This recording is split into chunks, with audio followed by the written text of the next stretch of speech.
अरे कांग्रेस को मुख बनाने वाले आंख खोल के देख लो, राजस्थान में, मध्य प्रदेश में, छत्तीसगढ़ में हमने यहां से लेके वहां तक भाजपा को विदा कर दिया।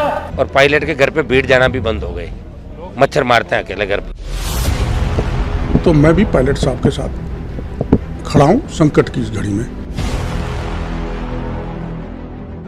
नमस्कार, राजनीतिक खबरों के सबसे दिलचस्प ठिकाने में मैं रूपेश मिश्रा आप सभी का स्वागत करता हूं। सचिन पायलट को लेकर हनुमान बेनीवाल और सांसद किरोड़ी लाल मीणा ने यू टर्न ले लिया है, क्योंकि सियासत का बेहद पुराना दस्तूर रहा है कि इसमें ना तो स्थायी दोस्त होते हैं और न ही दुश्मन। आपको बता दें कि हनुमान बेनीवाल और किरोड़ी लाल मीणा को ये यू टर्न पूर्व मुख्यमंत्री वसुंधरा राजे और अशोक गहलोत की वजह से लेना पड़ा है। क्या है पूरा मामला, इसे विस्तार से समझने के लिए देखिए हमारी खास रिपोर्ट। गहलोत सरकार से बागी पायलट को लेकर जिस तरीके से बेनीवाल और किरोड़ी लाल ने यू टर्न लिया, ये सचमुच सियासत में ही संभव है। वैसे सियासत का पुराना दस्तूर रहा है कि यहाँ ना तो स्थायी दोस्त हुआ करते हैं और ना ही दुश्मन। शायद इसी दस्तूर को निभा रहे हैं बेनीवाल और किरोड़ी लाल, क्योंकि सियासत में दुश्मन के दुश्मन को दोस्त कहा जाता है। खबर में आगे बढ़े उससे पहले सुनिए सांसद हनुमान बेनीवाल का ठीक 7 महीने सचिन पायलट पर दिया बड़ा बयान। वहाँ पायलट के काम नहीं हो रहे हैं, परेशान है, और पायलट के घर पे भीड़ जाना भी बंद हो गई, मच्छर मारते हैं अकेले घर पे। सुना आपने, बेनीवाल सियासत के वो सूरमा हैं जो शायद अपने शब्दों के बाण से किसी को नहीं छोड़ते, तो फिर पायलट क्या हैं? अब आइए आपको बताते हैं कि आखिर कब सांसद किरोड़ी लाल ने पायलट पर हमला बोला। दरअसल अरसे पुराने सियासी पन्ने पलटने पर मालूम पड़ा कि एक नहीं अनेकों मर्तबा किरोड़ी ने पायलट पर निशाना साधा है। विधानसभा चुनाव के वक्त तो किरोड़ी ने पायलट को बाहरी और पैराशूट कैंडिडेट तक की उपमा दे दी थी। वहीं जब पूर्वी राजस्थान में एक चुनावी सभा को किरोड़ी संबोधित कर रहे थे तो पायलट को सिर्फ गुर्जरों का नेता बताया था।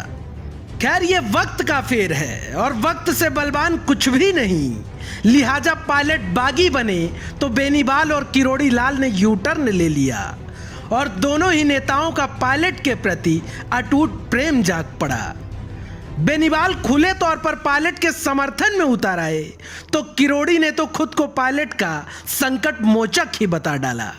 अब आपको यहां यह समझना बेहद जरूरी है कि आखिर इस सियासी यू टर्न की वजह क्या है।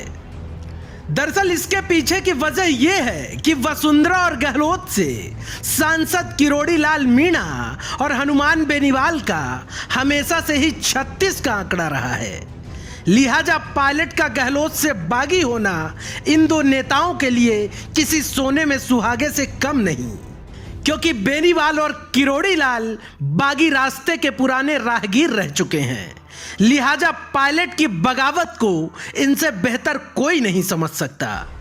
वहीं जानकार ये भी बताते हैं कि पायलट अगर तीसरा मोर्चा बनाएंगे तो बेनीवाल और किरोड़ी लाल साथ खड़े होंगे और एक बार फिर तीसरे मोर्चे की संकल्पना को बल मिलेगा।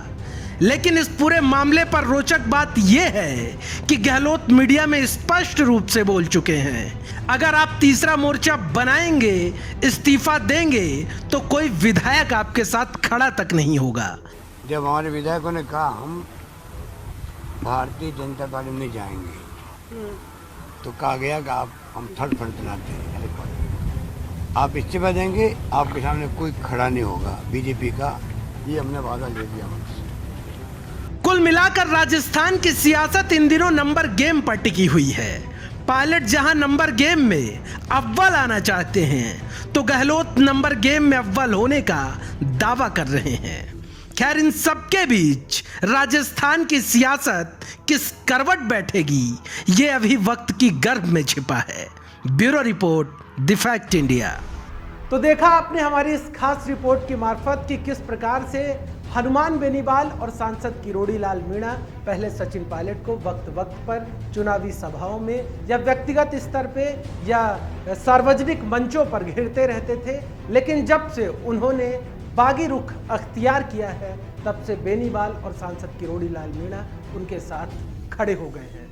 दोस्तों, लगातार राजस्थान की सियासी उठापटक जारी है। इस सियासी महासंग्राम से जुड़ी हर खबर हम आपके समक्ष लेकर हाजिर हो रहे हैं। जो भी इससे जुड़ा लेटेस्ट अपडेट होगा, कल हम आपके पास फिर लेकर हाजिर होंगे। तब तक के लिए नमस्कार।